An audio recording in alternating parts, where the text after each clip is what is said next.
आज आपण डाळ पालक ही भाजी कशी बनवणार आहोत हे बघणार आहोत। चला तर आता रेसिपीकडे वळूया। डाळ पहिले शिजवण्यासाठी हे जे जे लागतं ते आपण आता बघून घेऊया। आपण प्रथम 2 वाटी तुरीची डाळ घेतलेली आहे, त्यानंतर बारीक चिरलेली कोथिंबीर, बारीक चिरलेला 2 वाटी पालक, एक मीडियम साईजचा कांदा आणि 2 टोमॅटो। आता आपण 2 वाटी तूर डाळ घेऊया, स्वच्छ 2 पाण्याने धुवून घेतलेली आहे आपण।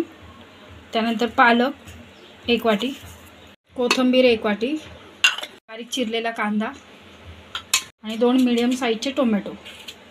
ते फक्त एकाचे 4 करून टाकून द्यायचेत आपण त्यामध्ये, त्यामुळे त्याला व्यवस्थित ग्रेव्ही येते। हे पहा, आणि यामध्ये आता 2 ग्लास पाणी टाकून घेणार आहोत। आपण हे 3 शिट्ट्यांमध्ये आता शिजवून घेऊया। फोडणीसाठी लागणारं साहित्य बघून घेऊया आपण। आलं लसूण पेस्ट, जिरं, मोहरी, हळद, गोडा मसाला, मिरची पावडर आणि धनिया पावडर आणि चवीपुरतं मीठ। हे पहा, आपण आता ह्यामध्ये 2 चमचे तेल टाकून घेऊया। हे पहा, आपण आता ह्यामध्ये थोडंसं हिंग टाकून घेऊया, थोडंसं जिरं टाकून घेऊया आपण। आता जिरं चांगलं तडतडलं की त्यामध्ये आपण आता मोहरी टाकून घेऊया। हे व्यवस्थित तडतडलं ना तर आपली फोडणी व्यवस्थित बसते भाजीला।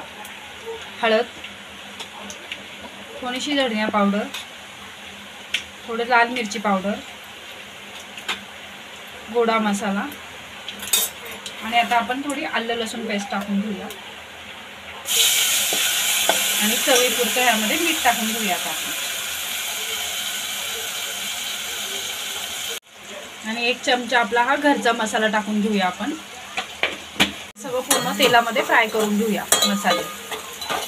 आपण जी ही डाळ पालक शिजवून घेतली होती ती आता आपण ह्यामध्ये टाकून घेऊया मसाला। हे पहा, आपण आता ही डाळ पालक जी शिजवून घेतली होती एकत्र ती आपण आता मसाल्यांमध्ये टाकून घेऊया। आता तुम्हाला पाहिजे त्याप्रमाणे तुम्ही पाणी कमी जास्त करू शकता, पातळ घट्ट। तर हे जास्त पातळ नाही, घट्टच छान वाटते, त्यामुळे त्याप्रमाणे तुम्ही आता हे पाणी वाढवू शकता।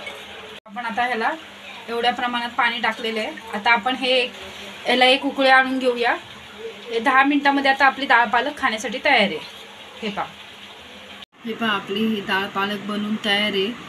रोज रोज डाळ खाऊन किंवा नुसती पालकची भाजी खाऊन कंटाळा आला असेल तर आपण अशा डाळीमध्ये पालक शिजवून अशी डाळ पालक ही भाजी आपण करू शकता।